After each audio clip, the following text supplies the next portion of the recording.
আসসালামু আলাইকুম ওয়ারাহমতুল্লাহ। মধ্যপ্রাচ্যের আকাশে আবারও জমে উঠছে যুদ্ধের মেঘ।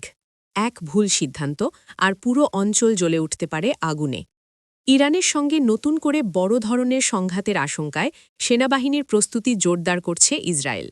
ইসরায়েলি গণমাধ্যম জানাচ্ছে, তেহরানের ভেতরে চলমান বিক্ষোভ ও অস্থিরতা পরিস্থিতিকে আরও বিপজ্জনক করে তুলতে পারে। ইসরায়েলি নিরাপত্তা সংস্থাগুলোর মূল্যায়ন, চাপে থাকা ইরান বাইরের দিকে শক্তি প্রদর্শনের পথ বেছে নিতে পারে।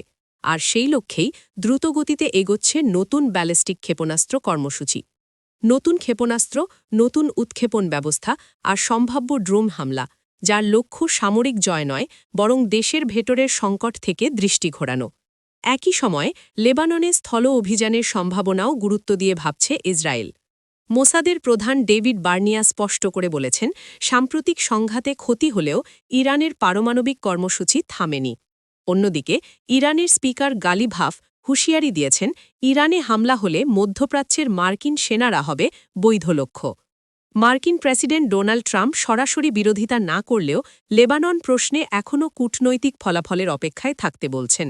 কিন্তু প্রশ্ন থেকে যায়, কূটনীতি কি আদৌ যুদ্ধ থামাতে পারবে? ইরানের বিক্ষোভে প্রকাশ্যে সমর্থনের বার্তা, ক্ষেপণাস্ত্রের প্রস্তুতি, লেবাননের মাটিতে সম্ভাব্য স্থলযুদ্ধ, সব মিলিয়ে কি আমরা দাঁড়িয়ে আছি আরেকটি আঞ্চলিক যুদ্ধের দ্বারপ্রান্তে? নাকি এটি আরও বড় কিছুর শুধু শুরু? বিদেশের টানটান খবর পেতে চোখ রাখুন এমএনএ নিউজের পর্দায়। আল্লাহ হাফেজ।